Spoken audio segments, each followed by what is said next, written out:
5 minutes breathing meditation. Again, I'm going to give a quick in the instruction of the meditation, maybe for the next 1 or 2 more sessions, and then we'll just do the meditation without necessarily having the instructions. But for some time, maybe once or twice, we need instructions. And if some of you, you may be already very familiar, you don't have to worry about that. And those of you who are not so familiar, listen to the instructions. And even though you may think, if you've heard the instructions earlier, maybe once or twice, and now, oh, okay, I know this already. So then the best thing is you try to do it on your own, in your rooms, or in your house, and then see if the instructions are coming very naturally. Okay, and then if it does, very good.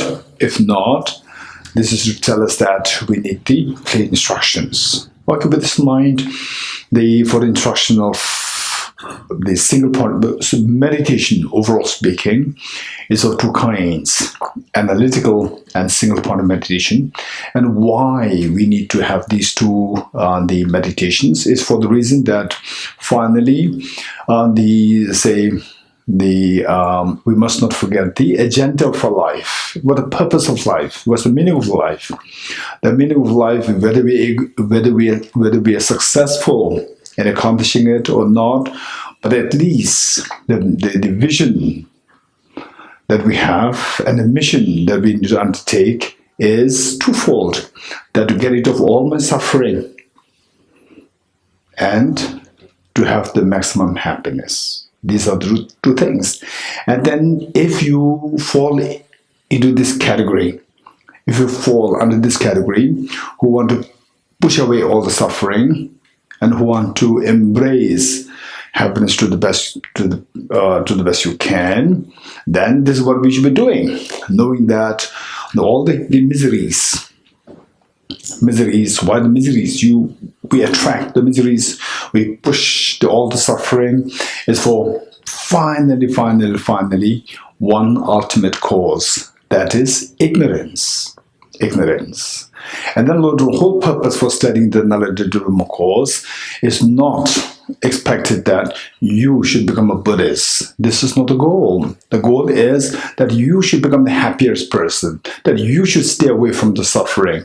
And with this, when you're happy, you can spread this happiness to your family, to your parents, to your children, to your husband, wife, and then at your workplace, that everybody will feel you. The moment they are so stressed and that they are with you, the stress goes down.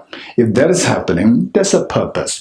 You should be a happier person, and the people around you should be happier person. Okay, so that is the whole purpose. With that in mind, knowing that all this, why we are so rich with suffering, why we are deprived of happiness, is for only one reason. Deep inside, we all have the ultimate source of happiness.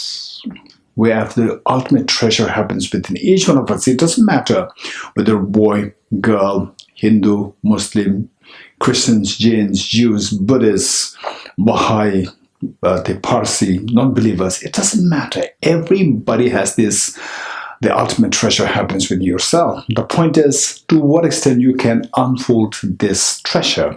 There's a point. For that matter, if this is there, why I'm not experiencing it now? Because it is for the reason that this is obscured by the mental defilements, like the gold.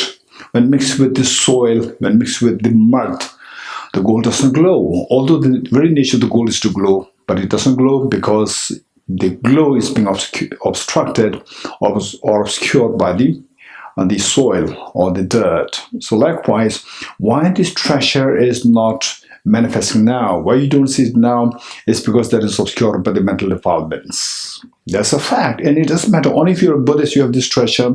If you're not a Buddhist, you don't have this treasure. This is totally wrong. This is not true.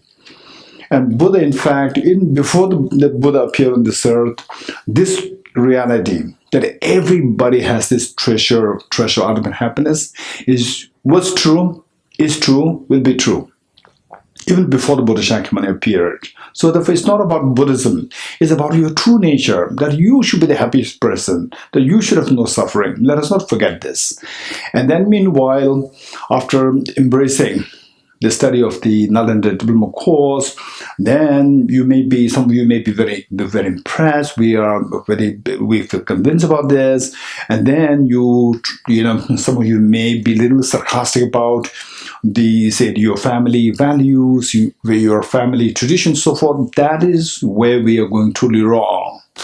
So the point is, the proof that you feel convinced about this Nalanda Diploma course, this is so helpful, is the proof. The first proof is that you are able to comply with your family more. There should be greater cohesion happening in your family, that the family should be feeling more relaxed with you, and the more the tensions build up, which means that you are going wrong in what you are studying for the Nalanda Diploma course. Let us not forget this. So with this in mind, and given that all these problems, the root is ignorance, and that this ignorance is like the dirt. The gold is inside us, and that is obscured by this ignorance. And this ignorance of various levels that we're going to study later on, not now. So this ignorance, how to get rid of this ignorance? What we learned is that it is only through, the ignorance is like darkness. In dark, we don't see what is around you. With ignorance, you don't see the reality. That is how the ignorance is given the metaphor of the darkness. And just as to remove the darkness, we have to introduce the light. It is only through introducing the light of the wisdom that the darkness of ignorance can be eradicated. So what kind of wisdom to be introduced? What light of wisdom to be introduced? This question. What kind of the light? What kind of wisdom? So wisdom should have two qualities. That wisdom should have two qualities. One is that this wisdom should be so bright to make sure that whatever is there is visible. Even the finest of the things, like the tiny needles, very fine needles, or whatever, should be visible. So that wisdom should have the power to penetrate the surface of the reality. That is the sharpness of the wisdom, number one. Then number two, this wisdom must be, like the light, which is so bright. At the same time, it should be very steady. It should not be flickery. So this light should have two qualities. Finally, the purpose for us to attend this course and to build the wisdom is to achieve the goal, to get rid of all the suffering and acquire the maximum happiness. And for that matter, the wisdom has to be cultivated. And this wisdom has two qualities. One is the brightness, and number two is steadiness. Two, for the brightness, and some of you may think that, oh, I'm not really bright when I was in school, I'm just a mediocre student, I'm not really bright, so now I'm not really qualified for this Nalanda Diploma course. No. So later on we learn that whether you're bright, not bright, whether you're compassionate, not compassionate, or whether you are stable, steady, or very flickery, or whether you are very short-tempered, or whether you're calm, these are all dependently originated by dependence on other factors. Even if you think that you are a mediocre person in terms of the intelligence, even that is dependent originated. For example, say if we have a stupa, worn-out stupa. Worn-out stupa is originated by dependence on the worn-out bricks. Because of the worn-out bricks, the composition, the worn-out bricks, put them together, it becomes a worn-out stupa.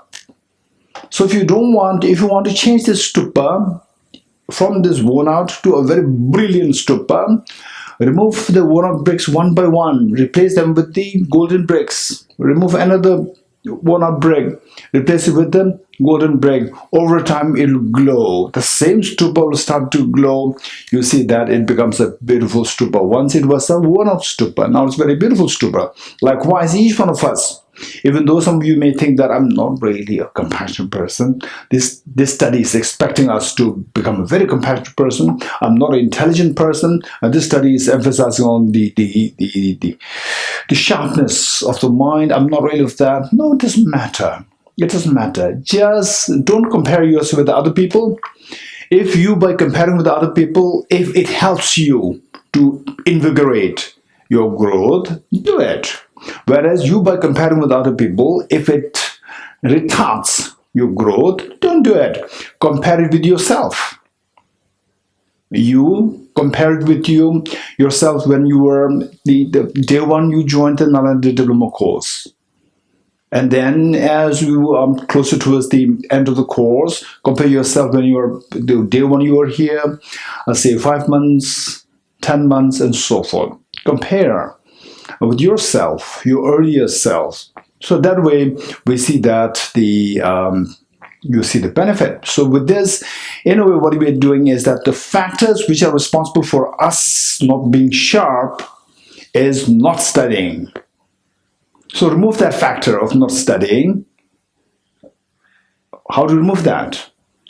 How to remove that factor of not studying, which is a factor to contribute to our being a mediocre intelligence. How to remove that? By studying. You're going to keep studying. Do something. Keep studying. Believe it or not, you will keep growing in your intelligence. And over time, you won't believe. Don't compare with the people around you, and particularly those of us here who have been studying the master's course, who have been studying the diploma course first batch already. Don't compare with those people. Compare with yourself, and then later on in your family, when you talk, others can see that what you are saying is much more sensible than what they are saying.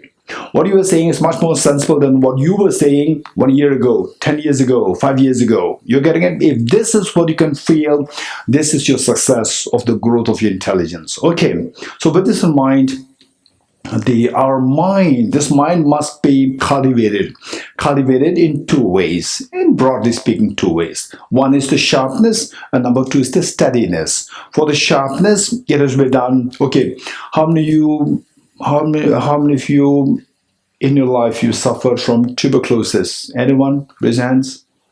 Tuberculosis. 1, 2, 3, 4. Myself. 5. Anybody else? No. Okay.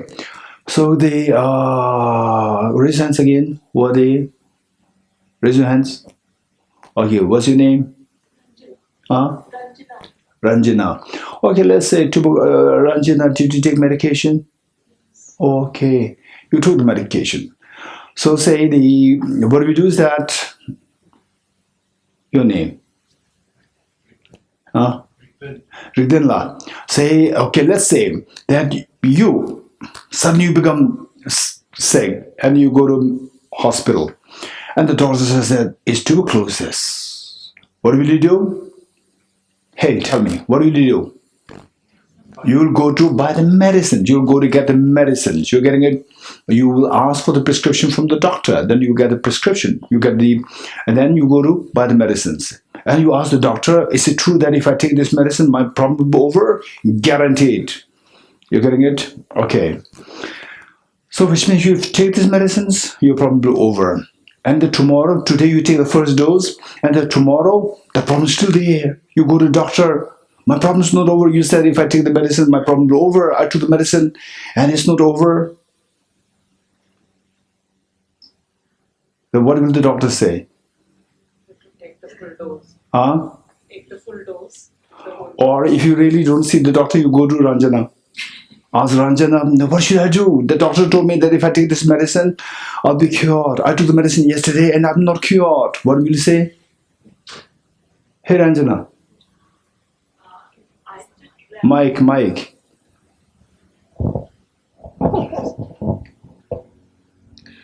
Firstly, I follow the doctor.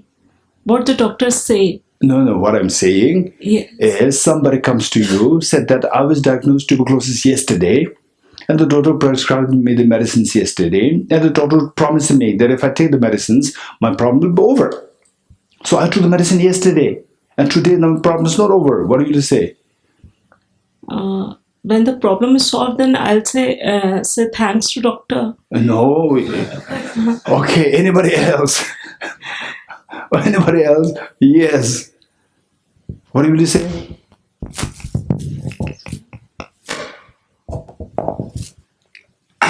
Did you follow the question? Yes. Oh, yes. What will you say?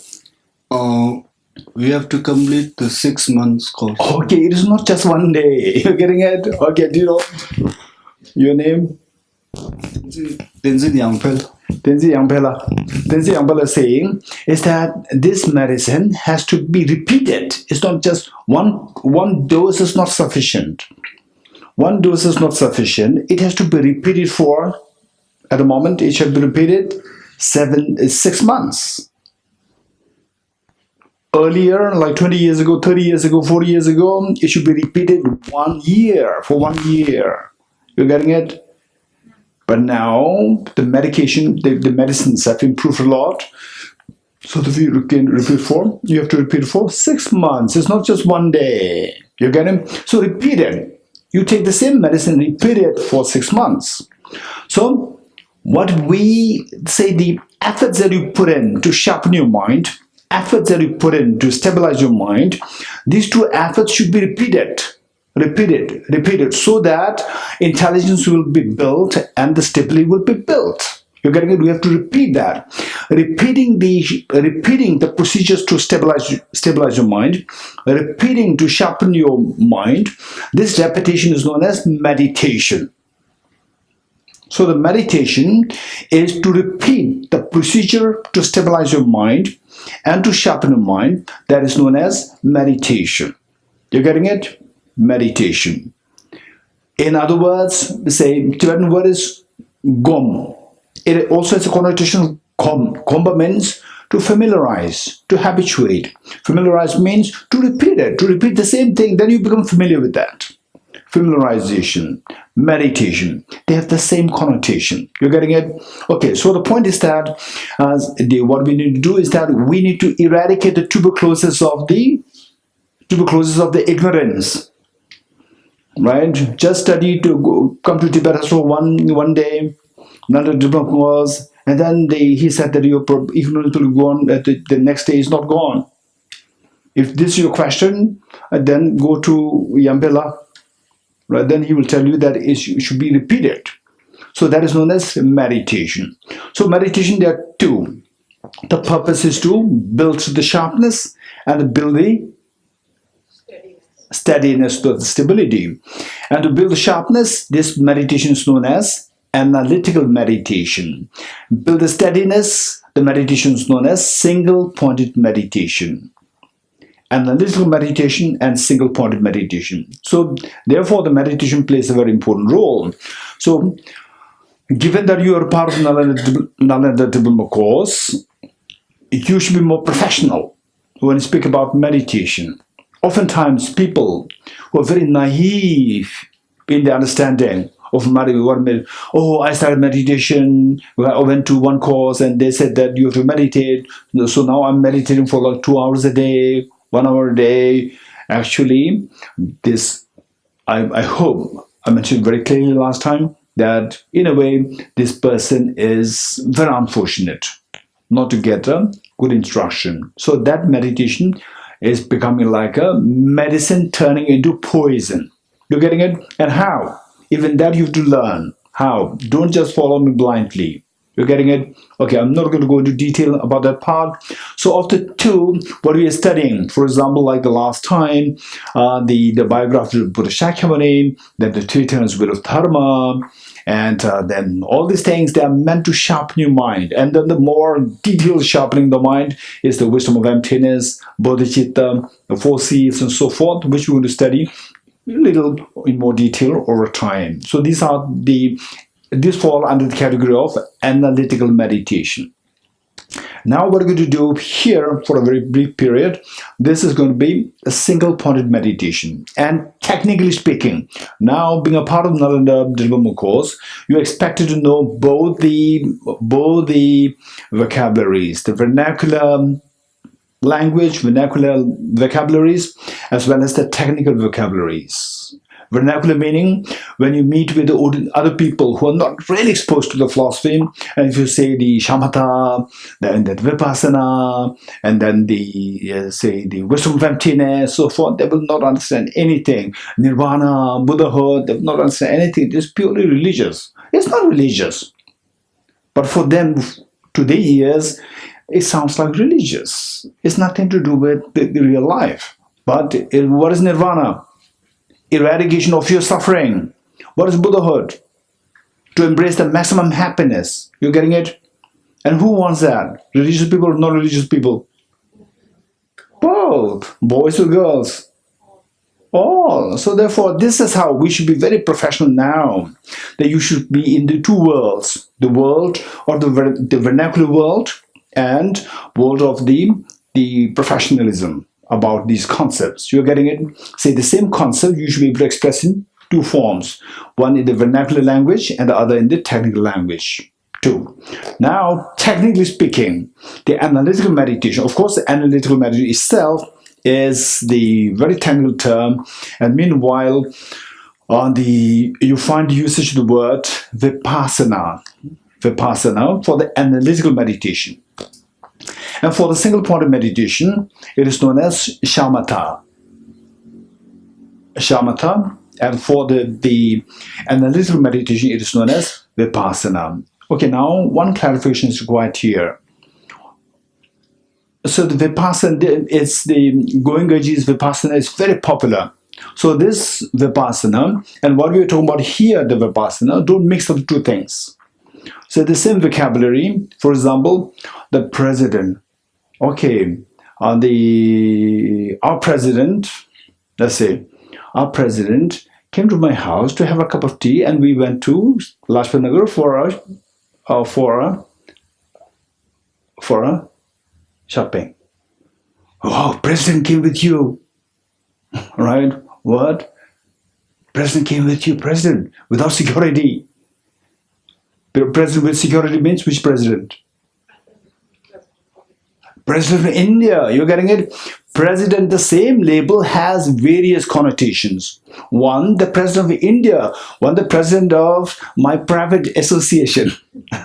Right? One, the president of the institutions. President of the colleges.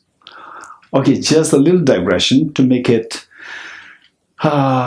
this would be in a way very helpful later on, how things exist by conventionalities, by subjectivity. When I was in Cambridge, I was in Girton College, and the Girton College, a gentleman came, and the gentleman, he introduced himself. He extended his hand to shake my hand and introduced himself. He said that I'm the vice mistress of Girton College. A gentleman, and saying I'm the vice mistress of Girton College. Girton College, the head of the Girton College is known as mistress. Some of the colleges in Girton, some of the colleges in the Cambridge University, the heads are known as presidents. Okay, whereas the Girton College, head of the college is known as mistress. Why? Because this college was a girls' college for so many years. And later on it became a co-ed. Otherwise, it had been girls' college for about maybe 100 or 50 years, like this. So the designations, they remain the same. The mistress means the head of the college, the president, or whatever you may call it. In some cases, the directors, in some courses, cases, principals in some cases. What else? The president's here. And then he introduced himself as, I'm the vice mistress of God and God. It's very weird to hear a gentleman saying that I'm a vice mistress. What is vice mistress? He said that the head of our college is known as mistress, and the deputy of that is the vice mistress. So therefore, earlier it used to be a girls' college, now it's a co-ed. The labels, the designations remain the same. So therefore, I don't mind people calling me vice mistress. Yeah. Okay. So what I'm saying is that these are labels. The same label can refer to various reference or the various meanings. Likewise, say the Vipassana has many connotations. Vipassana, the way you understand it according to Goenkaji's Vipassana, which is a very good practice, amazingly beneficial practice. Meanwhile, it doesn't mean that every amazing thing is the same. You're getting it? Vipassana, according to Goenkaji's tradition, is very good, is amazing. Whereas the Vipassana that I'm talking about here is according to the mainstream Nalanda Buddhist tradition. Mainstream Nalanda Buddhist tradition, understand the Vipassana is very different. So because that it has become so popular, the 10-day the Vipassana course has become very popular. So I cannot really go everywhere. No, this is not the Vipassana according to mainstream. So to avoid the confusion, I prefer to call it, I prefer always to say the English word. With special insight, I-N-S-I-G-H-T, special insight, or okay, special insight. This is what I prefer to translate it as special insight meditation and shamatha meditation, single point of meditation. Single point of meditation is to build the stability of your mind, and the special insight meditation is to build the sharpness of mind too. Okay, with this in mind, now for the single point of meditation, so we need both. We need both. Meanwhile, it's not that we can do both just right now. It requires a lot of training, lot of studies, reflection, and meditation. Okay, so what we're going to do here is the single point of meditation, shamatha meditation, part of that. And within shamatha meditation, there are so many versions. And why I'm spending a lot of time on this is because I do find that there are many people who are keen on meditation and they are being misled. So to avoid that complication, right from the beginning, if you learn about meditation, then you're bound to have your own friends. You're sure to have your friends who are interested in meditation and so forth, and then you can also, guide them accordingly, right? Okay, so for that matter, we need 4 things to keep in mind. One is the body posture. Number 2 is the focal point. Okay, don't expect that every time we have the Nalanda Diploma course class, we're going to have this instruction. Don't expect that. Today is the second class. Next is the last. Finish. You're getting it? And then you have to do on your own. Okay, so now the 2 times, make sure that you learn these well. Okay, one is the body posture. Number 2 is focal point. Focal point, and I'll explain what they are. First, we should be able to enumerate what they are. Number 1 is body posture. Number 2, focal point. Number 3, identifying the errors of meditation. Number 3, identifying the errors of meditation. Number 3, and number 4, applying the remedies to overcome the errors. Number 1, body posture. Number 2, focal point. Number 3, identifying the errors of meditation. Number 4, applying the remedies to overcome the errors. Okay, 4 points to keep in mind. Number 1, body posture. Okay, for the body posture, from the Nalanda Diploma course and Master's course, I expect you, unless you have knee problems, I expect you to learn how to sit cross-legged. This is very important. Sit cross-legged, and you can do it now, or you can do it later on, not necessary, but try. It should begin with the left foot on your right leg. Left foot on your right leg. Then followed by the right foot on your left leg, it can be a little painful. If it can be a little painful, and even your say the legs may not be too flexible now, don't worry about that. If you can do it, well and good. If you're not, at home, try this. At home, try it. Sit on a cushion, very comfortable cushion, and then try that. The left foot first, the left foot on your right leg, and the right foot on your left leg. Okay, this is what you have to try. Meanwhile, if you start feeling pain, then again you let loose of your the feet and the legs, and then once the pain is gone, again bring them back. And then where you find it very difficult, that your legs feel so stiff, you can do just one leg at a time. So just put them on the left foot on your right leg and keep it there. Just stay there for some time, and then after 1 or 2 days, try the other one. So gradually, and then once you learn this, it's very comfortable. It's very comfortable, and oftentimes when the moment you sit like this, you sit with this position, you just feel like sitting the cross-legged. That's very comfortable. Okay, one. Then the number 2 is the body upright. This is so important, body upright. And until you have backache problem, it is always advised during the meditation not to lean against a support. Don't lean against a support during the meditation. Your backbone upright, and then don't lean against the support. Particularly during the meditation. The moment you lean against the support, you could feel the difference in your mind. I don't want to go into detail now. Instantly you feel the laxity of the mind. You'll feel your mind lax, and the ability to see the fine line. Your mind is alert and your mind is lax. So this distinction you will be able to make when you do the meditation for some time. In the beginning, you may not be able to see any difference between the two. Whereas if you do the meditation for a long period of time, you can easily see the difference. The moment you sit upright like this, or you sit like this, there's a stark difference in the alertness and the freshness of mind. So learn to sit upright. This is very important. Okay, the next one is your head tilted forward a little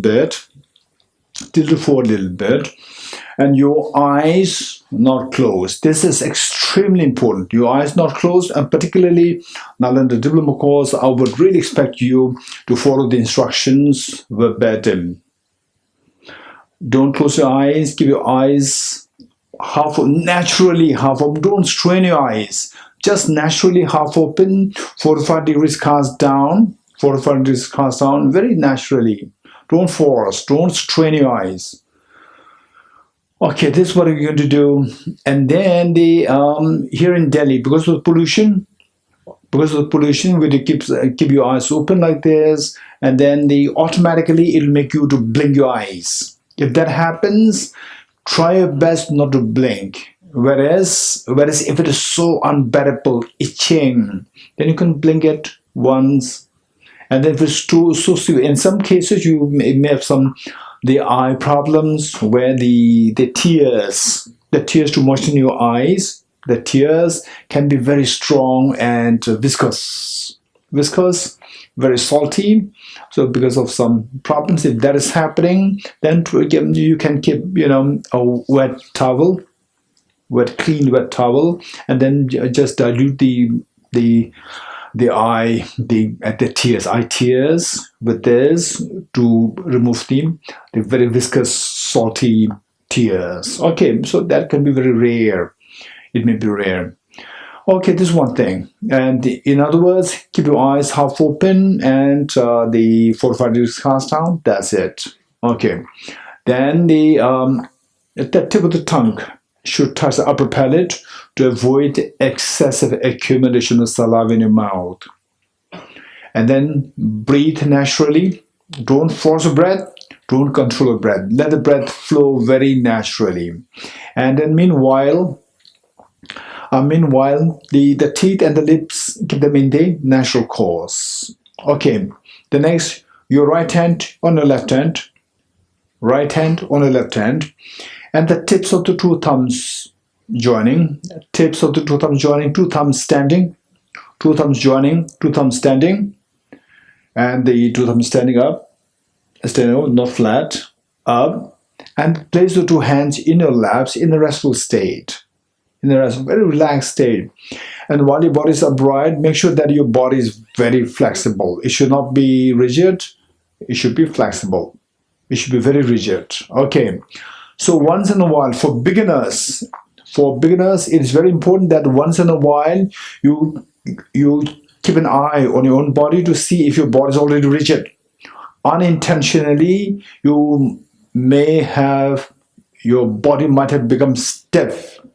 If that happens, relax it instantly, relax it. Okay, in other words, throughout your meditation, your body must be maintained very relaxed, in a relaxed state. That's very important. Okay, so this is your body posture.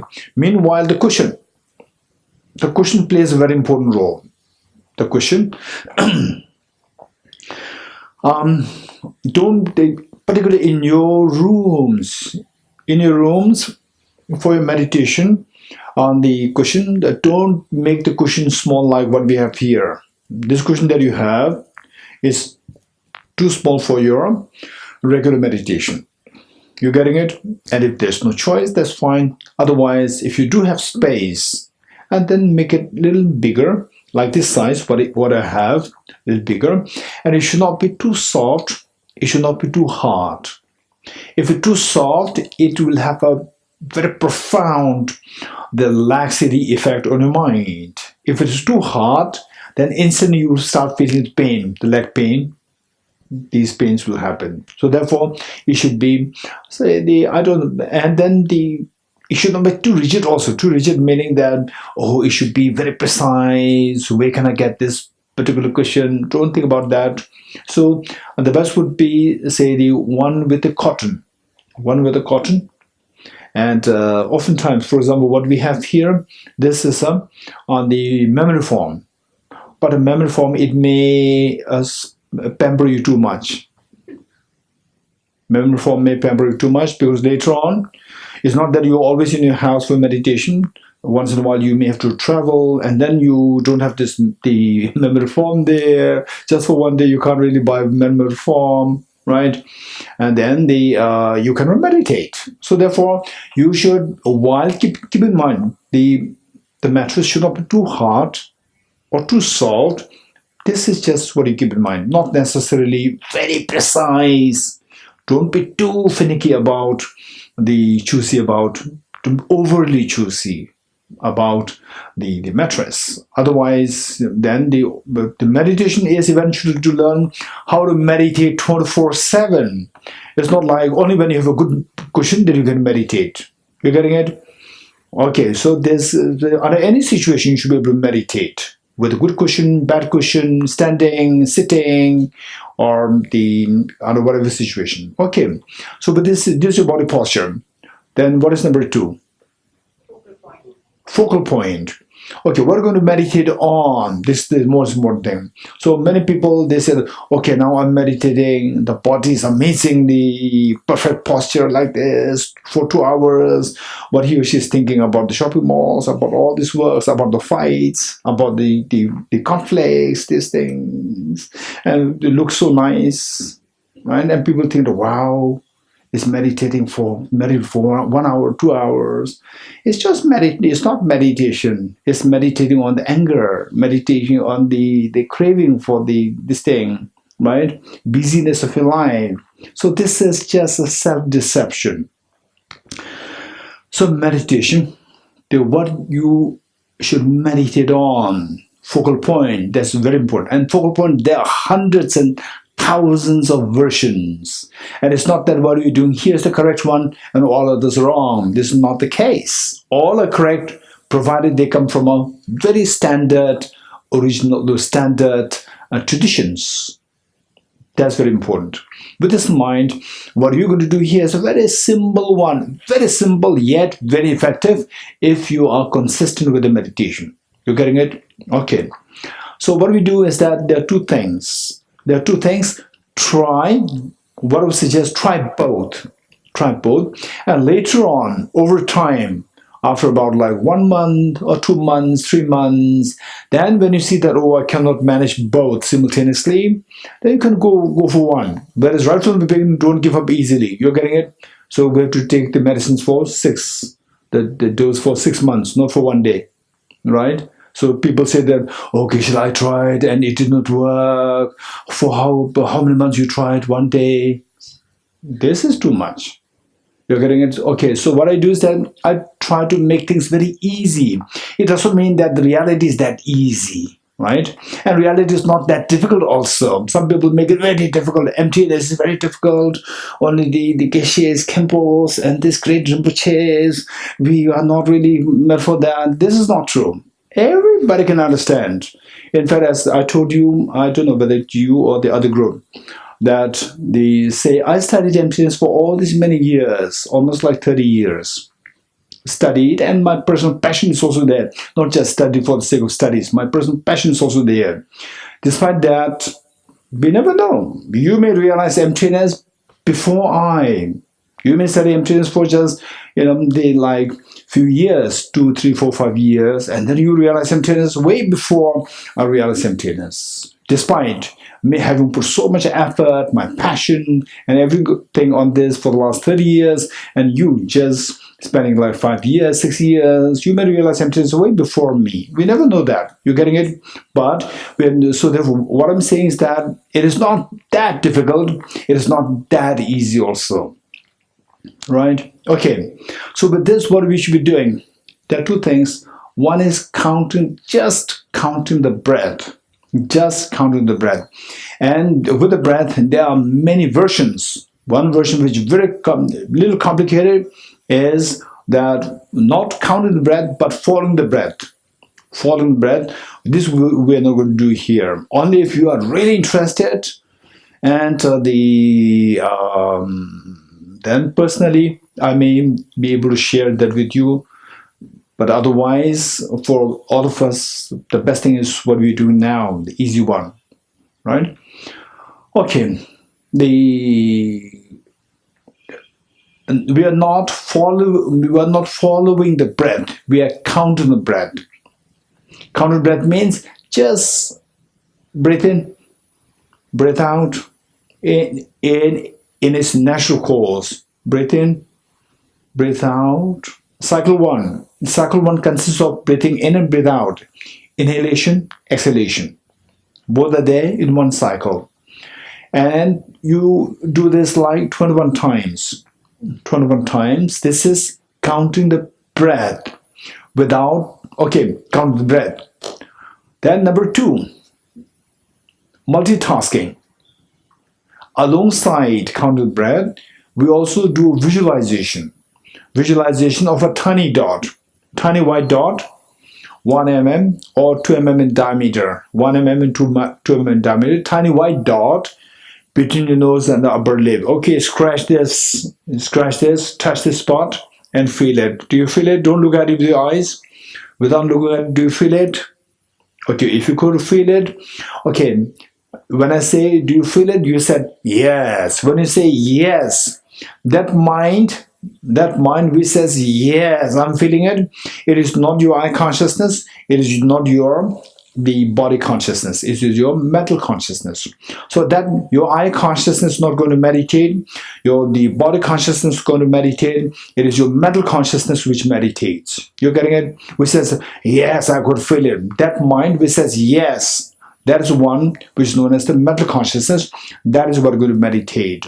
So this mental consciousness should focus on the tiny dot between the nose and the upper lip. And some people face difficulty not being able to visualize. And if you do have such problems, don't hesitate to discuss with me. Or there are some seniors from the Analytical Master's course. You can also seek their help. Okay. So these two things should happen together. Counting the breath and visualizing the tiny dot between your nose and upper lip. These two things should happen together. Is known as multitasking. and it's little difficult. So one, the two things happening together, plus your eyes are open. So what you're seeing, what's in front of you becomes also visible to you. So there are going to be like three complications happening. And don't be impatient. Be patient for the next at least like few weeks. Be patient. Be patient. That is, don't expect that things will turn out so smoothly right after 1 or 2 days. You're getting it? Okay. This is your focal point. Very good. Okay, what is number 3? Identify the errors of meditation. When you meditate, what mistakes can we make? There are two mistakes. There are two mistakes which make our meditation not successful. These two mistakes are known as the laxity and excitement. Laxity and excitement. L-A-X-I-T-Y. Laxity and excitement. Laxity is the inactivity of the mind. Inactivity of the mind. Mind becoming lethargic. Mind becoming lethargic, heavy, inserviceable, sloppy, sinking. This is the mental laxity. Number 1, inactivity of mind. Then the opposite of that is mental excitement, the overactivity of the mind. Overactivity of the mind, mental excitement. So that is where your mind starts scattering here and there, getting scattered here and there, out of your driven by the attachment, driven by the craving, and of course even the neutral. The scatterings can also be there, included there. Okay, in other words, overactive of the mind and the inactive of the mind.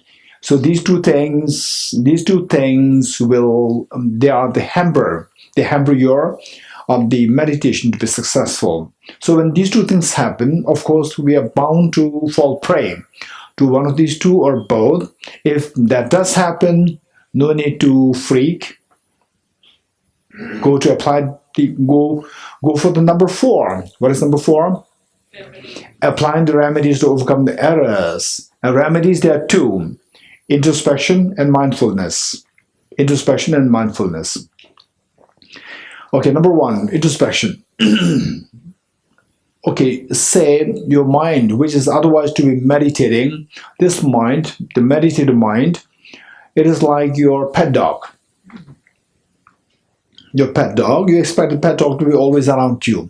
And on the contrary, if you lose your pet dog, what do? You first go and search for the pet dog. Where's my dog? This is the introspection. Introspection to check what your mind is doing. That is introspection.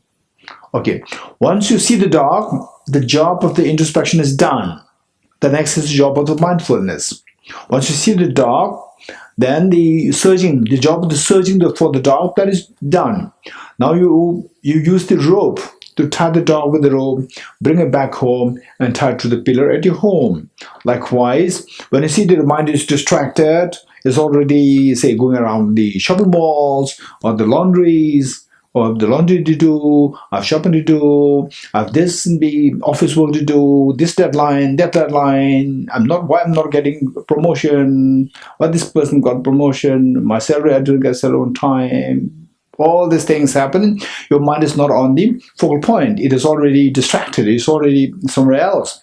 So there, your job of introspection is done. Once you realize that, my mind is distracted, my mind is elsewhere, or my mind is falling asleep. Laxity.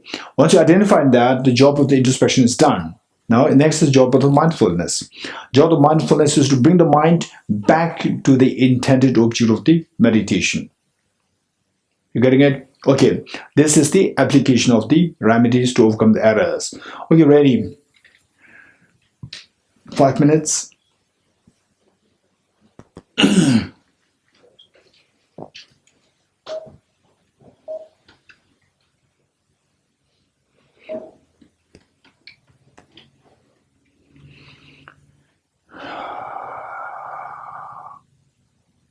Okay, ready?